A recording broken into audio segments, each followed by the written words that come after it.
All right, let's start. My name is Reza.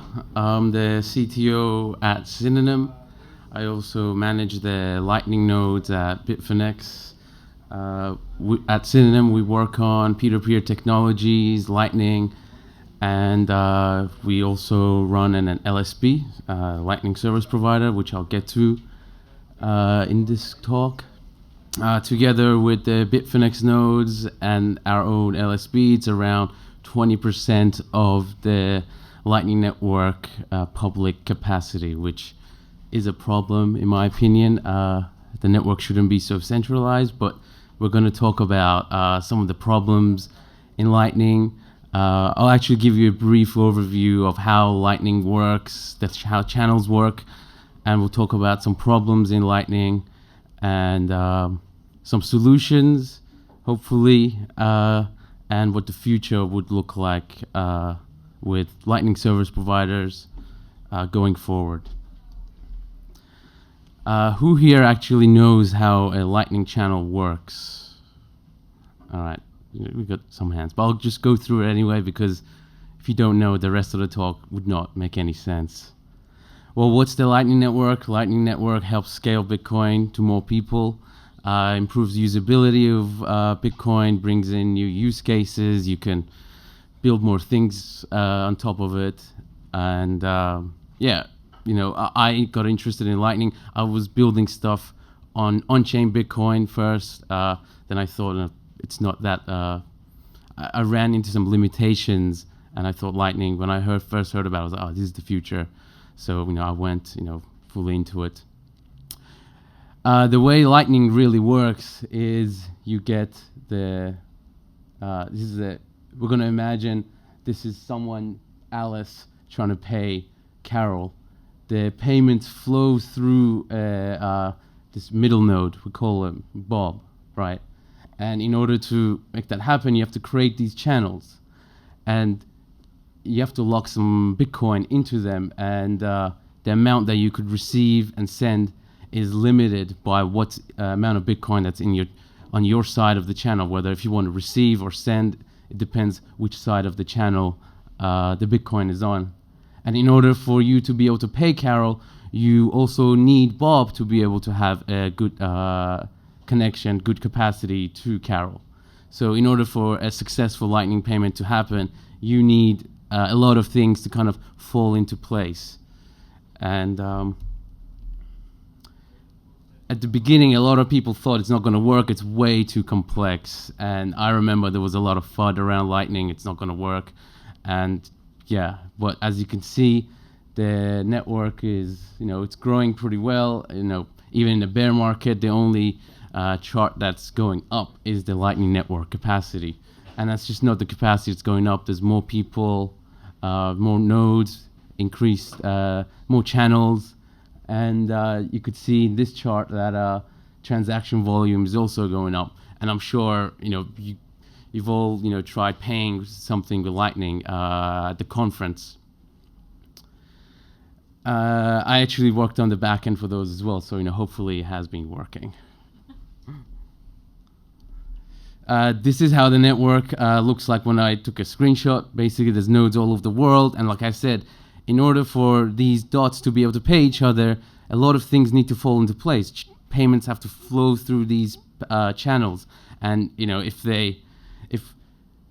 you're going to send someone, if you just open a channel, if you just run a Lightning node, you can't just pay people. It's much more difficult, in my opinion, to get started with Lightning than it is with just normal Bitcoin. So, there's some of the downsides, but what are the benefits? Well, it's instant. If you've paid for anything at the conference, you'll see how fast it is. The transaction fees are much lower. You could have the invoicing system, which is pretty nice. And you are still able, you get all these benefits, but you could still have your custody. So not your keys, not your coins. We have that in Lightning still. However, this is the bad part. So Lightning node management, in my opinion, is pretty in a bad state right now. For a regular person wanting to run their own node, someone with no technical knowledge, they won't be able to do it. I've talked to actually seasoned developers, at the conference, who've talked to me about it. They've spent hours on it and they couldn't really get it. Within Lightning, I think we're kind of inward looking, and we expect others to just know how it all works, and it's not really true. And if you think about a business that runs a small coffee shop and they want to be able to accept Bitcoin on Lightning, they're not going to go hire a Lightning engineer to set up all this system. There is progress in this. There are people working on it, but I think we're still a long way away from something that is usable by a small business owner that just wants to accept Lightning and they want to hold their own keys. And we'll get to why. So one of the reasons is the inbound and outbound liquidity, so channel management. In order to receive Bitcoin on Lightning, you need someone to open a channel with you. But that someone also matters, because if you just get your friend to open a channel with you, but that friend doesn't have any connections to anyone else, then you won't be able to receive payments from your exchange or something. You need to be able to find and decide who to open a channel with or who to ask to open a channel with you. But then someone might not open a channel with you. So why would I open a channel with you? Who are you? And that's for receiving. And if you want to send, you have the same problem. So at least with send, you open a channel with someone, you try to pay them, and yet you can't. So the inbound and outbound applies for both ways. I think as it grows, it becomes even harder and harder. Oh. I think I have I think I have to keep moving the mouse because I think it will just go to sleep. Yeah, as we go forward, it will be harder and harder for, if someone's an app developer, they want to just build something and they want to integrate Lightning into it, or their users, they want to make it non-custodial. How do you get the channels? It's not like you just enter something, you press a button, it's like, oh, you're able to receive via Lightning. That's not how it works, unfortunately. I wish it was, but it's not. I'll explain why. It's not all bad. There might be some solutions out there to kind of help with these problems. Although these problems have been known from the very beginning. There's also onboarding problems. So let's say you have someone that does not have any Bitcoin at all, and you want to pay them via Lightning. They have a Lightning wallet, but how do you pay them? They need to have channels. You're going to open a channel to them. Before with regular on-chain Bitcoin, you could just say, they'll just generate an address, you could pay to them, but you can't do that again with Lightning. There's also user experience challenges. Lightning has a lot of little subtleties that you have to communicate with your users, and that's not really easy to do. And in my experience, people are just getting barely familiar with blockchain, and now they get to Lightning and they expect the same thing, but it's really something completely different. I've had people say, oh, where's the Lightning Explorer? I want to see my transaction. Well, none of those exist, which is a good thing. But, if someone just, is at this conference hearing about they see what the hype is about, they just won't be able to, you have to explain to them about all these problems. Well, they're not problems, they're just differences in technology. There's also an issue with custodial and non-custodial. So custodial Lightning works pretty well. So if you pay from a custodial node to another custodial, when you try to pay from, I don't know, Wallet of Satoshi or something to Bitfinex Pay here, it works well because they have really good channels with each other. They're professional Lightning node engineers, essentially trying to make sure that they has always good liquidity to the destinations. And this goes back to the first point, which is Lightning node management is specialized work. And hopefully that will change in the future. The problem is that non-custodial is the difficult end, and where our goal as Bitcoiners should be always non-custodial. And that's actually, at Synonym, that is our focus. So there's still hope though, and one of the hopes is a Lightning service provider. A Lightning service provider is essentially, there's a lot of definitions for it out there. It was first quoted by Roy from Breeze Wallet, but it essentially is a gateway, in my opinion, to the Lightning Network, and it allows people who are just setting up Lightning, they're able to get a channel from a reliable node. They probably have to pay for that, and they'll at least get really good connectivity.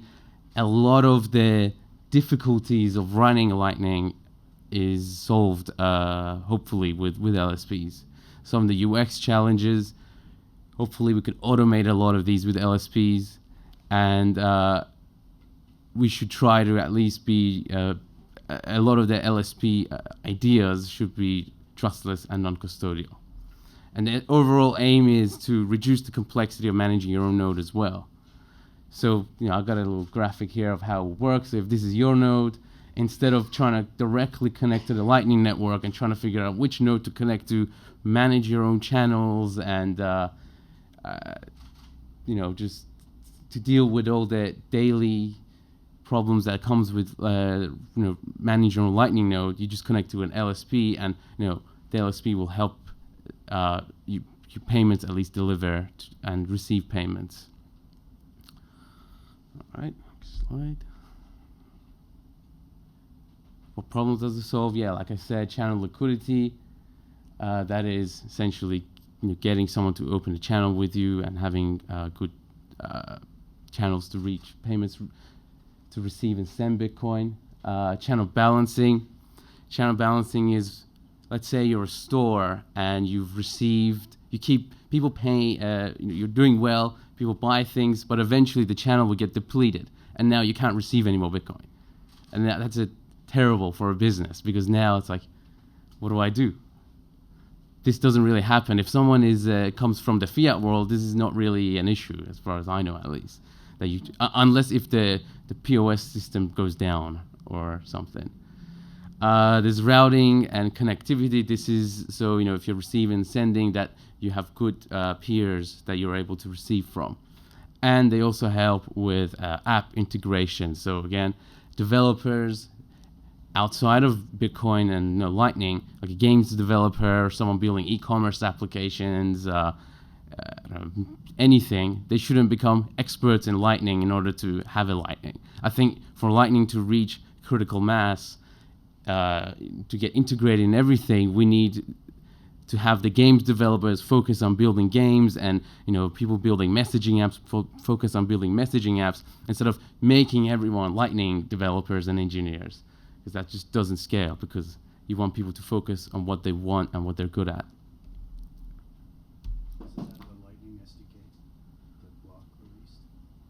No, that's still. I talk about LDK. Oh no! I mean, we've worked with that, and that's still too low level. Like, you need to become a Lightning engineer to have a really good. That's actually very low level. All right, let's talk about channel liquidity.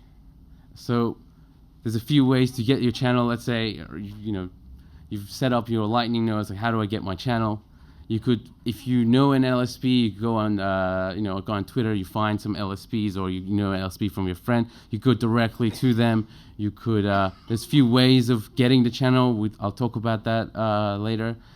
There's also marketplaces out there where they rank and try to, connect you with the routing node that is, or the LSP that is suitable for you. And I'll also talk about how you could actually get the channel open to you, because there's differences about what you might want. So direct channels is, you could go to their web portal.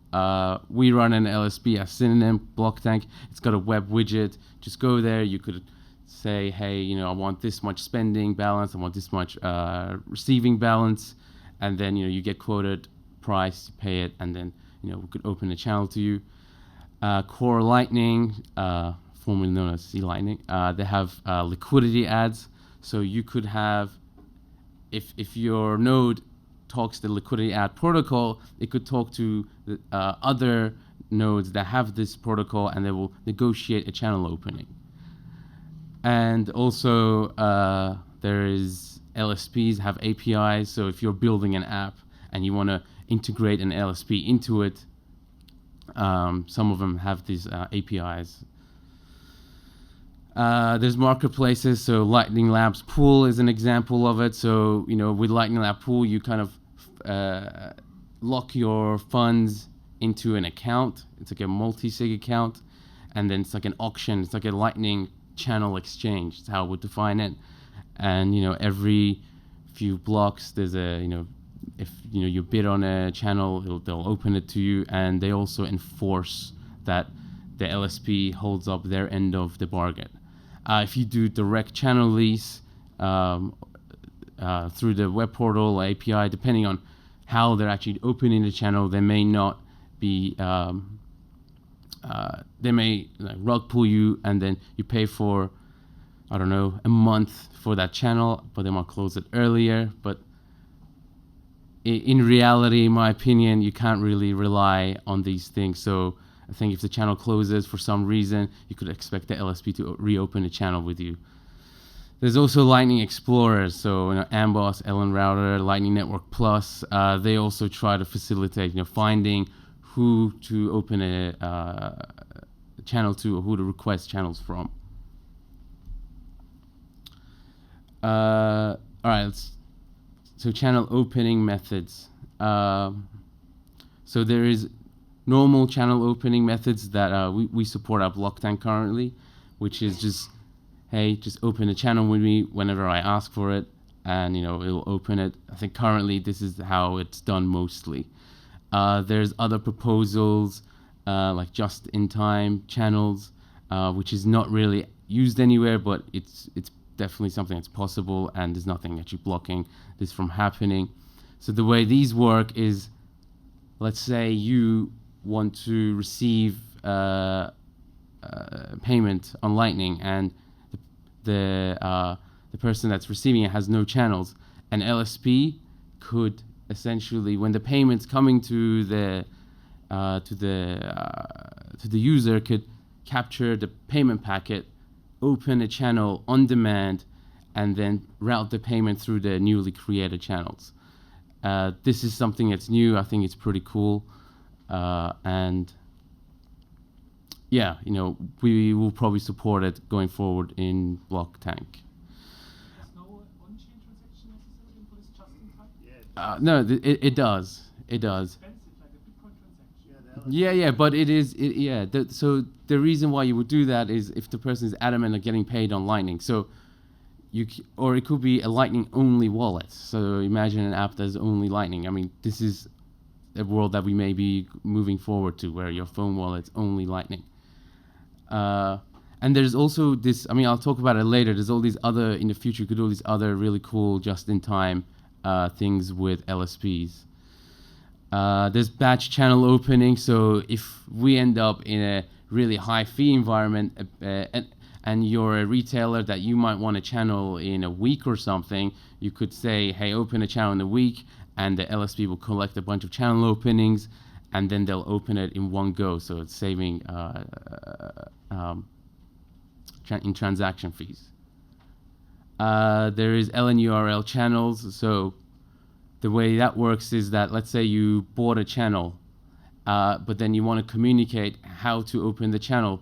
The way we support this as well on Blocktank. So if you have a phone that supports LNURL channel, you just scan it, and your phone wallet, which is a non-custodial wallet, will talk to the Blocktank node, and they'll just, behind the scene, the user doesn't have to do anything past their node IP back and forth to make the channel opening happen. They'll just talk behind the scenes, and a channel is opened.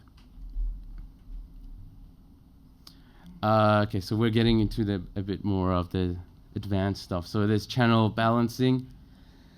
So like I said, you're trying to receive Bitcoin, or you've sent too much Bitcoin in your channel, and it's all on the other side, or it's you want to balance it. So you could reliably send and receive. There's a few options out there. You can do a submarine swap. I'll explain what that is soon. The circular rebalancing, and then there is just channel subscriptions. So submarine swaps. So it's a trustless, non-custodial method of managing your channel liquidity balance. So what does that really mean? So if convert spending balance to receiving balance, convert receiving balance to spending balance. The way it essentially works is you can pay your LSP. There is a coordination step that happens that I'm not going to really get into. It's pretty technical, but you send money, you send Bitcoin off-chain, and then you receive it on-chain, meaning that your funds are now on the LSP side. You're able to receive as a business. I think, that's what you want. Everybody is buying things of you. All the funds flow to your side, and now you perform a loop out. So the funds you pay off-chain to the LSP, and then the LSP pays you on-chain. So the channel stays available it's a stable channel essentially, as in you don't have to close and reopen it. You use the same channel over and over again. There's loop-in. Loop-in is essentially the opposite thing. So convert receiving balance to spending balance. Pure swap is a protocol for submarine swaps. It allows if you run a pure swap daemon, it allows you to automatically swap and consistently rebalance with your peers. So you always have, if your LSP supports pure swap, we will be able to constantly rebalance with them, so the channel is always reliable to send and receive. Reza, quickly. Yeah. About the loop out and the loop in stuff, does the on-chain transaction happen simultaneously or automatically at least? Yeah, I actually have a little drawing how it works. So the way it works is that there is in the receiving section. So when you in the on-chain section, there is it's like a multi-sig. So when you pay when you pay off-chain, you could use the pre-image to claim your funds on-chain. So it is simultaneously, it gets unlocked. So it's trustless, and you don't have to trust the LSP to keep their end of the bargain. The LSP can't claim or steal any funds in a submarine stuff that's done correctly. Yeah, so send sats to LSP and then receive bound. This is like highly simplified of what's happening behind the scenes. I wasn't gonna explain how the Bitcoin script contracts for this work. Circular balancing is a bit more simple. Essentially what happens is, say you're the orange node and you want to get receiving balance from the node on the right. So you send funds to yourself. So you kind of make one channel out of balance to make the other one in balance. Circular balancing, and there's channel subscriptions, which I think is probably the most realistic thing to do currently. I think PeerSwap and all the other ones are not really ready for prime time. Channel subscription is that, let's say you go to your LSP, you say, hey, once a week open a channel to me, and they just do it. It's acts like similar to having like a phone plan or internet plan, but it's not as cool. Who needs an LSP? Apps, wallets, exchanges, merchants, essentially anyone that doesn't want to hire a Lightning engineer to be full-time working on this stuff and making sure they're able to receive and send, especially in a good amount of volume, probably needs it. So, if you're, like I said, I've mentioned the app several times, but like a wallet, for example, if they expect the user to manage their own channels, they're just not going to do that. A Bitcoiner that's really into Lightning channel management will do it, but like a regular person, they're used to going to a merchant and just tapping their phone. They're not going to be messing around with, Lightning channels for it to work. And even at the conference, I have to just make sure there's always good liquidity. So there's someone behind the scenes making sure all these payments are going through. Obviously, merchants, they're too busy. They want to just run their own business. They don't want to manage channels.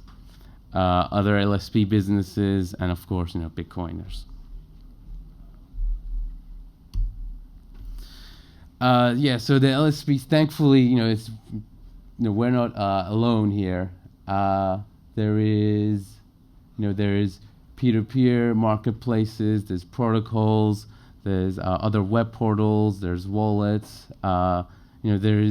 It's a growing area.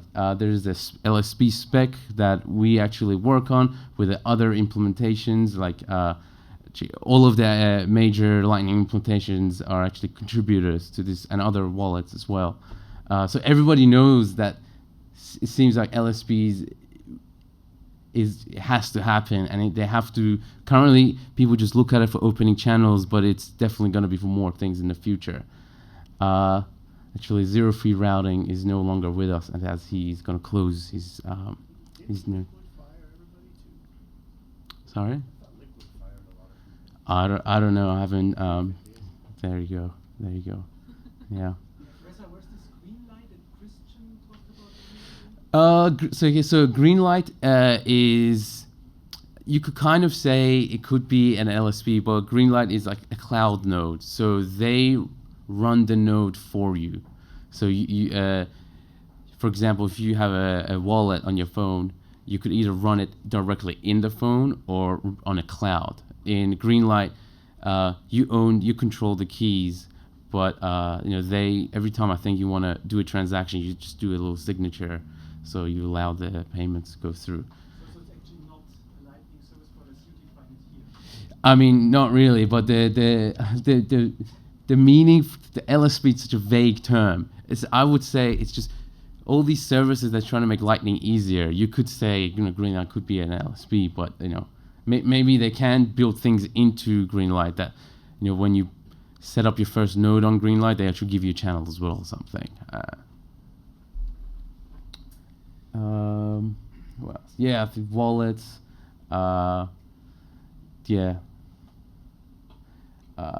Amboss is pretty cool. So they really leverage on their reputation. So Amboss is a Lightning Explorer. So like I was saying before, people come into Lightning and they say, oh, where's an Explorer? You point them to something like Amboss or 1ML.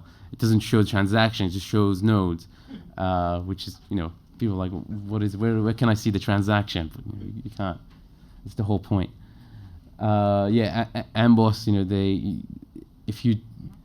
their guess differentiator is that they leverage reputation. So if your node is a good node, you could probably sell a lot of channels on Amboss, and if you're a bad node, your reputation drops, so people won't buy channels off you. So of course, none of this is going to be free. Well, actually, some people may run it for free. I remember when we first did the Bitfinex integration, Lightning was much more smaller, and we just did a tweet and we just opened channels to anyone who responded to the tweet. But that's just not scalable anymore, and it's also not as professional. I think we have to become like real businesses in order. The LSPs have to be profitable and sustainable for them to continue working. And how they could work: subscriptions, just simple leasing, so opening a channel and for a certain amount of time. They could charge various methods of routing fees, tiered fees, or just various pricing schemes, and of course simple one-off payments. So this is Block Tank, our LSP.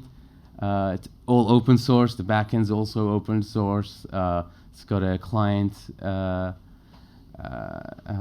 library as well. It has an API. It has a web widget that you could set, your receiving capacity, spending capacity. I think that's pretty simple.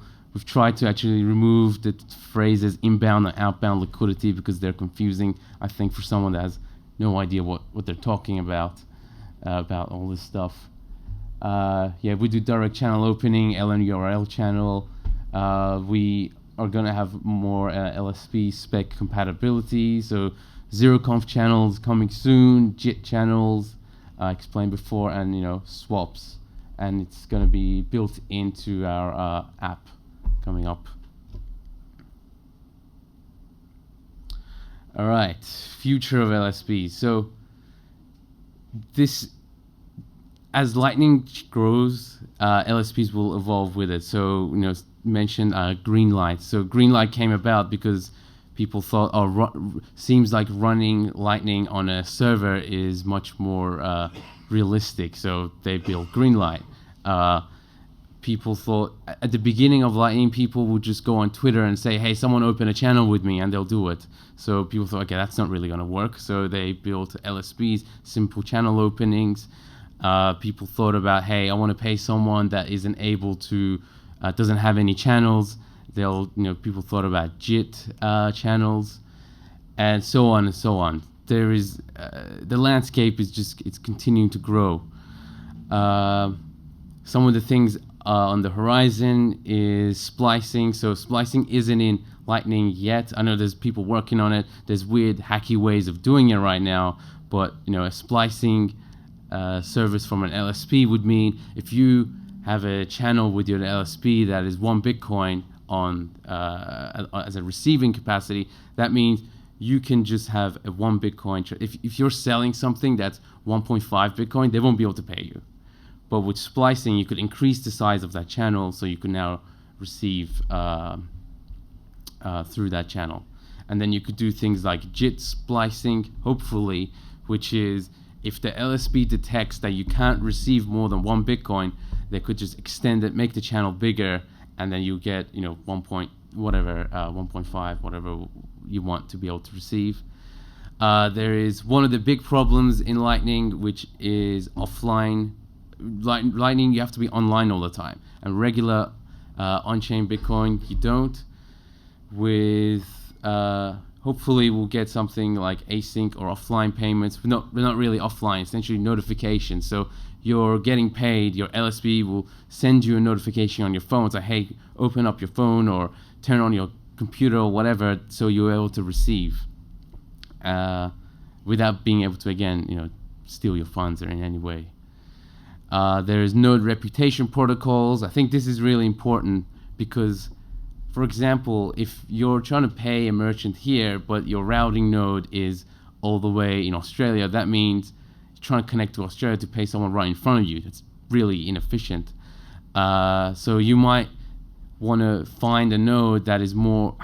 How do you find a node that is suitable for what you want? And there's ways about doing it. It's like, or trying to calculate uptime. So maybe you want to channel an LSP that is very reliable, 99.99% uptime, but that might be expensive.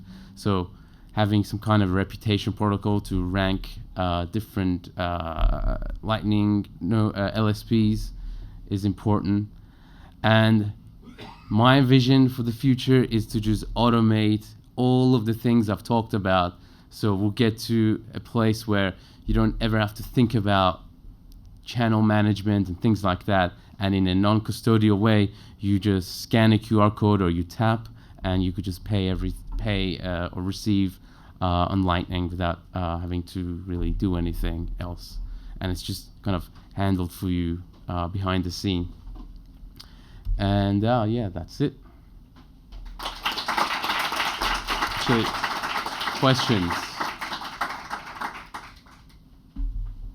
Yeah.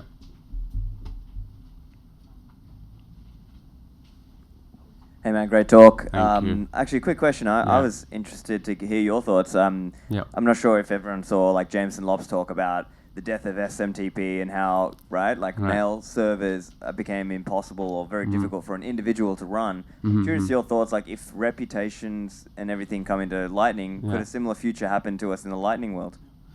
It's a good question. I mean, it's already sort of happening right now. So some channels, some nodes out there don't accept channels from people that they don't know. So this whole idea of this, back in the early days of Lightning, you could just open a channel, it was all free and everything was easy going. But unfortunately, the way the network, the incentives are in Lightning, you might get that you have to like kind of build up your reputation in order to be able to get a channel with someone, or you might have to make an account, or even scarier thought will be like you have to like KYC with someone to actually get a Lightning channel from them. So hopefully it won't happen, but that's the reality. But you don't think the LSP model that you just outlined is going to create like 3 giant LSPs and that's it? But that is the network topology. So like I said earlier in the first slides, like the nodes that I managed around like 20% of the public capacity. So these nodes are a lot of, it's just how Lightning incentives are. So you want to get the least number of hops and you want to pay the most reliable payments. So everybody just goes and to the biggest node. But all hope is not lost. So you might get things like you want to open a channel to your local node because you want to get that, it will be faster. So or maybe there's things that we could do with like routing algorithms, so you don't so dependent on the single hop. It's better for privacy to have more than 3 hops. Oh, yeah. You mentioned you are working on some wallets. Can you tell us more about it? Yeah, well, what are trying to achieve with it? Yeah, well, I think that the ideal Lightning wallet will have an LSP built into it. We're working on that. We'll talk about it in another talk later. But there's everybody who's all the non-custodial Lightning wallets out there are already have something like this built into it, or they're thinking about doing it, or they're thinking about the right way of doing it, because just expecting users to manage their own channels is just no one's going to do that. If either we get to a point where we're able to automate everything, we'll get some Lightning, I don't know, some amazing script that just predicts your payments, some crazy AI models that could find you a good Lightning node to connect to. But until then, just connect to an LSP, and the LSP will kind of handle a lot of things for you. And there's also things like trampoline routing, where you don't want to you don't want the phone to calculate the path, because if the Lightning network becomes really, really big, it becomes harder and harder to find paths, because the choices that the payment could increase. So you want to offload that to a server, and it should be in a private manner, obviously. So Lightning wallets with LSPs are the way to go, and we're working on one.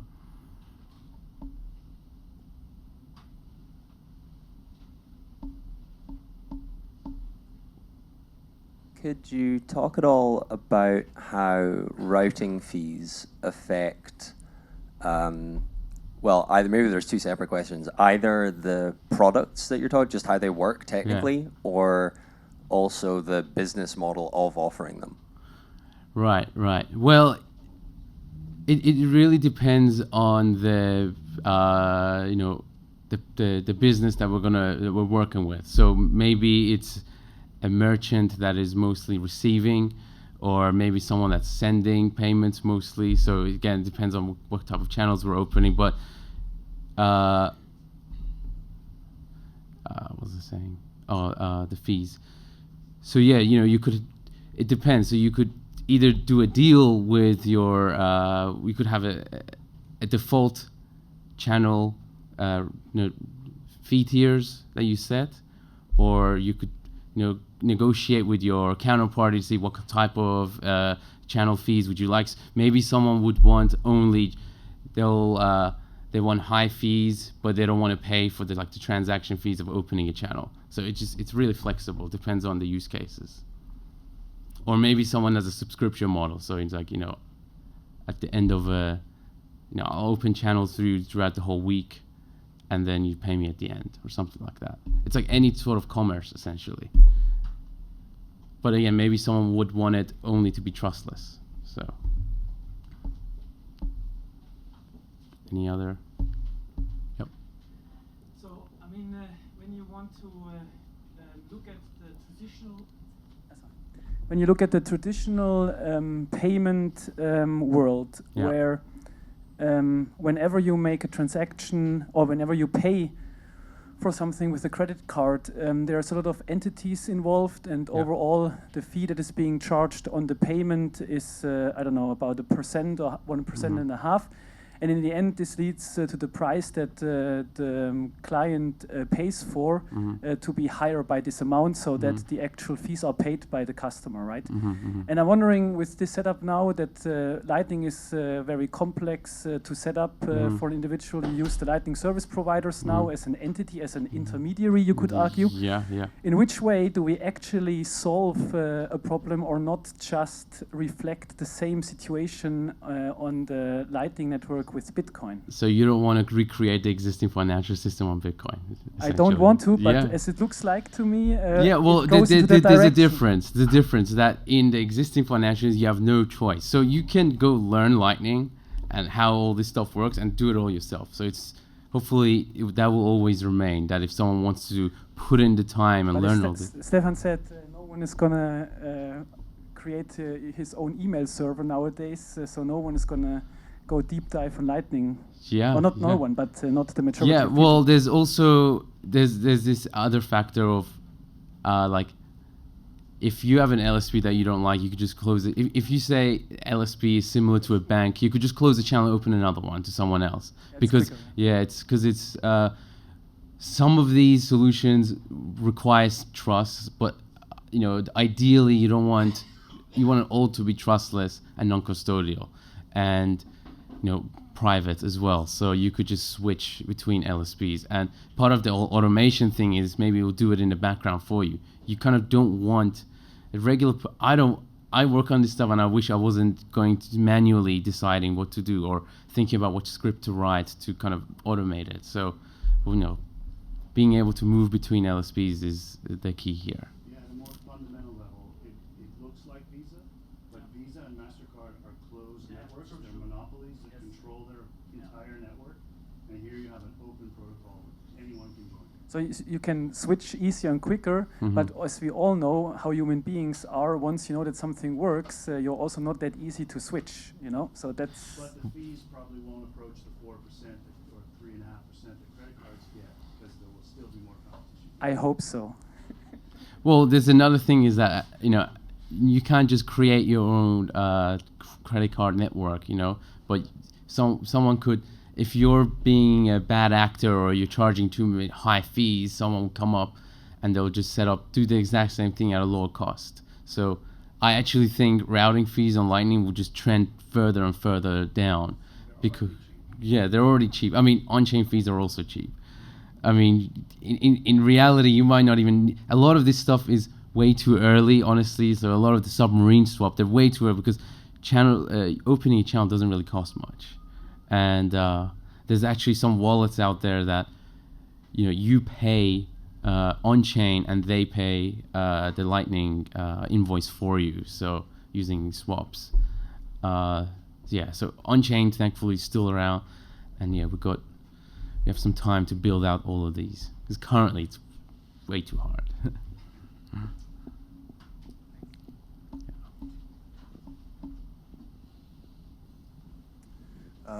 Is there, in your opinion, any type of proposal or idea within Bitcoin that might make Lightning obsolete for payments? Or do you think it's really Lightning and there is really nothing else, at least not right now, concrete that might work? Well, there's nothing on the horizon that's similar to Lightning, at least currently.